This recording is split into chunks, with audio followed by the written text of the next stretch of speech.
a winter's evening by a roaring fire. I love that. I absolutely love it.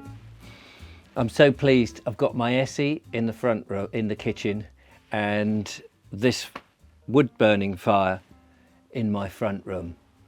And I get a lot of pleasure just sitting here, looking at the flames and enjoying the old-fashioned warmth. And I thought in my chat today, I would talk about the old ways, and I don't know, is it just me, or are other people like me sort of not 100% satisfied with the modern way of doing things? I don't know, I feel, and I've said this so many times, that we're progressing at such a speed, rushing away of the old traditional methods of doing things and clamouring too quickly, I think, for this new modern world.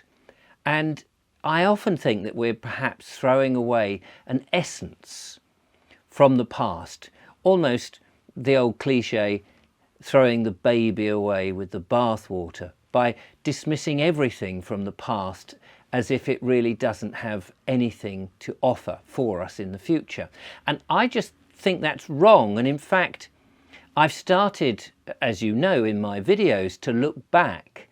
And the more I've looked back, the more I've realised that I'm learning from the past, from those times when I was a child and the things that spoke to me when I was in my formative years that have made an impression on me, that we're almost trying to eradicate and get rid of in our rush forward into this so-called progressive world. And I don't know quite where we're progressing to, because some of the things that we had in the old days, we seem to be leaving behind.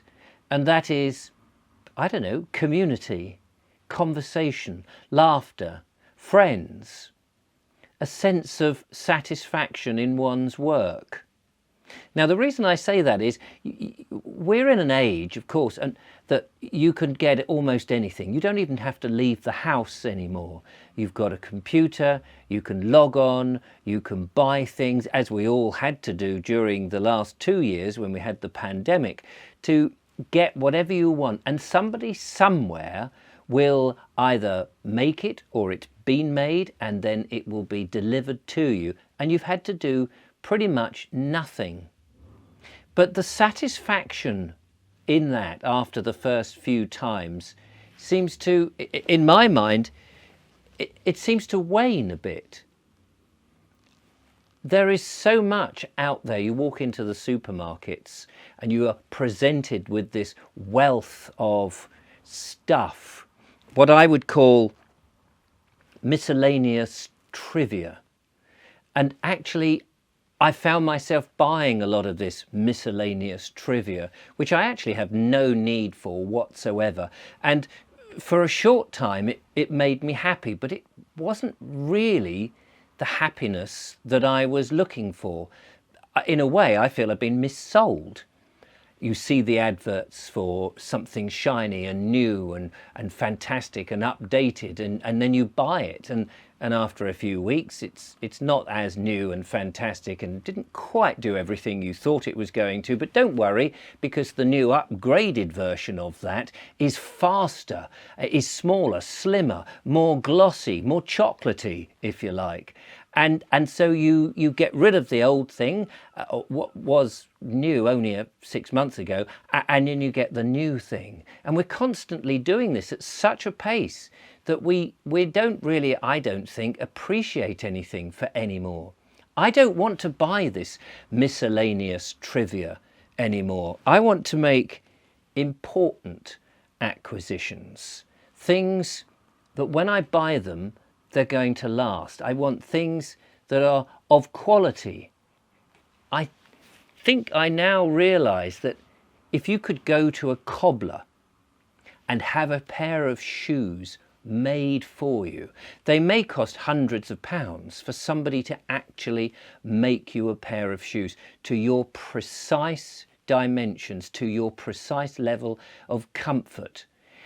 But if you are going to a cobbler who can make you a pair of shoes, and you are sold with the right leathers, the right stitching and the right sole, they're going to last you a lifetime, rather than buying ready-made shoes manufactured on a huge scale that you have to change every 1 or 2 years, and then find out that actually in the end you could have bought something that was going to last you and be more comfortable and be precisely you and right for you and your individual.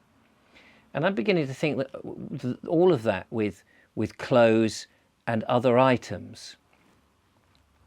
The age of machine has been an amazing thing for human endeavour. It's taken away the toil of repetitive tasks, but at the same time, some of those tasks craftsmen had spent years learning, and now a machine can do it very, very quickly, but not necessarily quite as good.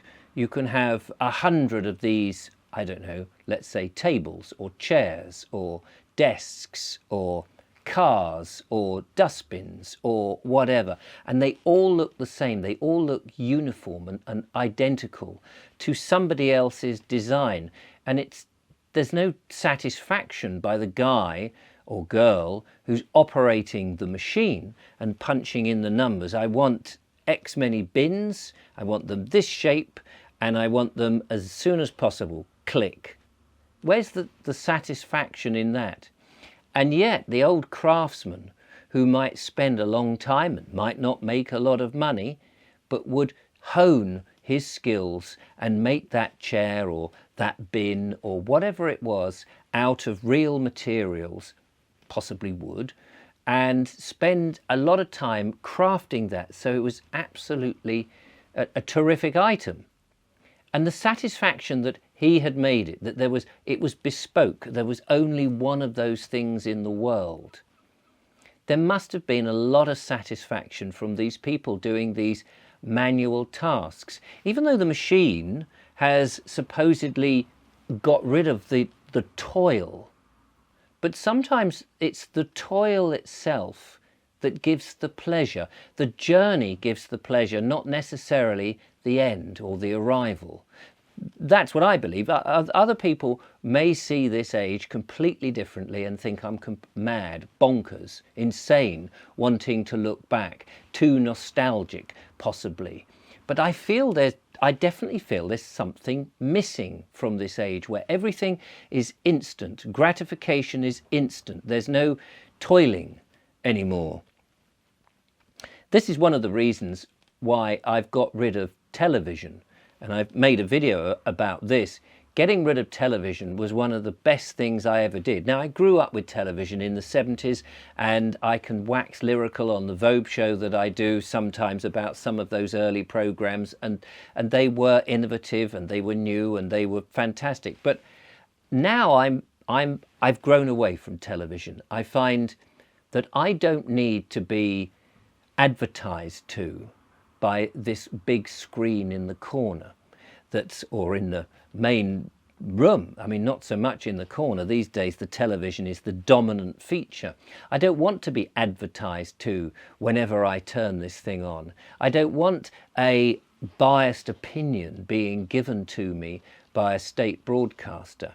I don't want other people who perhaps act out their storylines in soap operas to have the drama in their lives, and I am just a spectator. I want to live these lives for myself. I want to live my life and not let other people live my life on the screen that I simply sit and watch from a sofa. I want to live. And I feel that television is one of those things that just simply sucks away your life and sucks away your energy, because you're allowing other people, A, to tell you what to do, B, to try and sell you what style to wear, what products to buy, and suck out your money, but also your energy. So I've got rid of television. I want that toil. I enjoy pottering in my kitchen, sweeping up the ashes, sweeping up the wood dust that's come in. I enjoy chopping the logs and lighting the fires, so that then I can idly sit by and have a more productive evening, peering into the flames of my fire deep in my thoughts, rather than looking at a screen and having somebody else give me their thoughts of how I should live. So there's something about that, switching off the noise and being at home with oneself. One of the things that I would like to do, talking about the mass production of things, is to make my own furniture.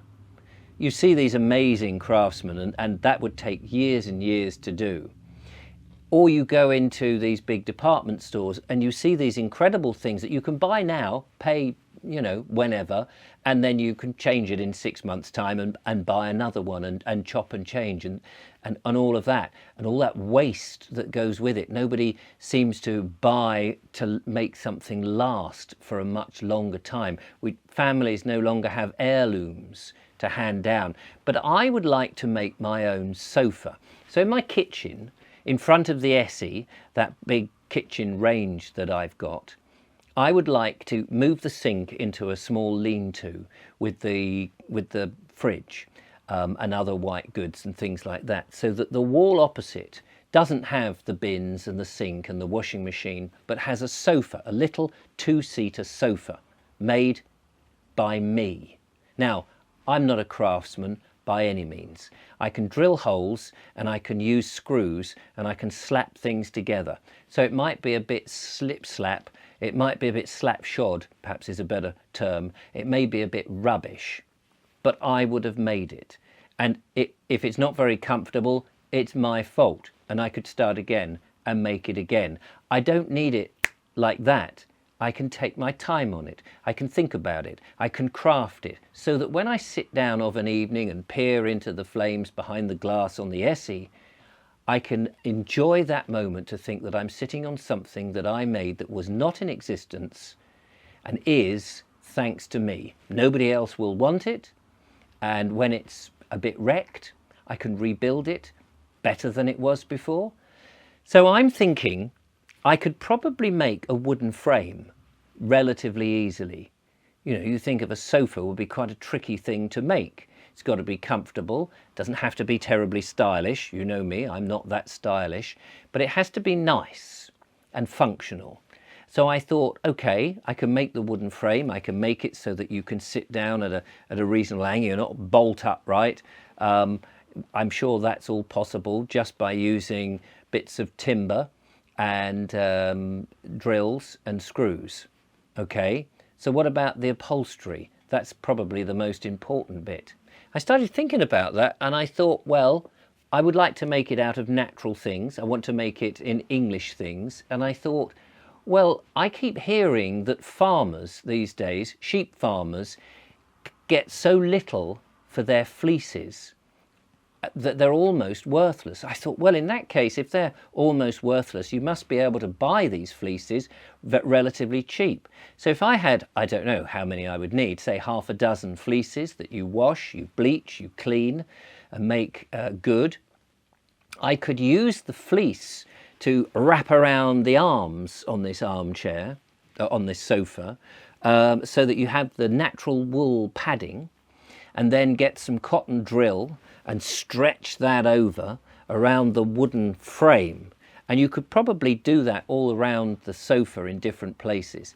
I'd need cushions, and I thought, well, you could use foam, but I don't want to use foam.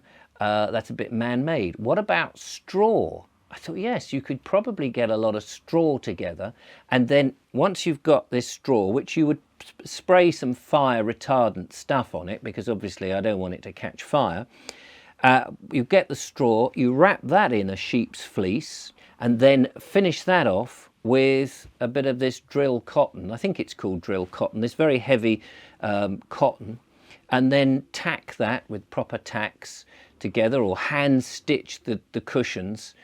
And in the end, you might end up having an interesting somewhat unusual, but certainly unique and hopefully comfortable sofa. I don't know, but it might be worth a try and would be fun to make a video about. And it would be mine. And I don't think it would be that expensive. It may not be chic, it may not be stylish to what we're being told that we have to have with all these glossy magazines, but it would be something that I've made. The toil behind it, the blood, the sweat, the curses. It would be worth it in the end to sit there with your feet up, looking at the fire, cooking something homemade. Would be just fantastic. And it's something that I'm finding myself as I get older and more mature, that I'm hankering for something in that traditional way of life. I don't know. I'd be interested to know if other people think like this, look back to the older things. I made a video recently about flat irons, and it was just fascinating to take an old rusty iron and breathe life back into it. Even if I don't ever use it again and I decide, you know what, a modern steam iron is actually going to help me if I need to quickly iron a shirt because I want to go out and do a walk and make a quick video, fair enough. But it's the fact that I've done it and I've made it and I've tried it and I know how it works. It's like making videos. People often say, Richard, you're quite good at making videos. Well, I think my secret for being even relatively good at making videos is the fact that I started with film, Super 8 film and Standard 8 film, in fact. I was even making slides, slide presentations, which teaches you about storyboarding and angles and how to make the most of the footage without spending hours and hours filming tons. Sometimes I think these old ways of doing things really resonate and tell us a lot. We can still use the modern stuff, but a grounding in the old traditional ways I think is very important, which is why in my channel I'm looking back at old England and some of the things, and they will continue to feature as much as I can in the videos that I make. Of course I'm not travelling by horse and trap, wouldn't that be lovely? I'm going about in my lovely swanky black shiny van, yes, but it's the values that I'm looking for. Anyway, I hope some of this has resonated a little bit, and if it hasn't, if it's not your thing, move on, don't worry about it. But for those who something of this does speak to you, I'd love to hear about it in the comments. Anyway, thanks so much for watching. Have a wonderful Sunday if you're watching this on the day it goes out, or whenever, and I'll see you out and about when I'm either traversing across the country or I'm in my house trying my best to knock something up. Take care, bye-bye, and thanks for watching.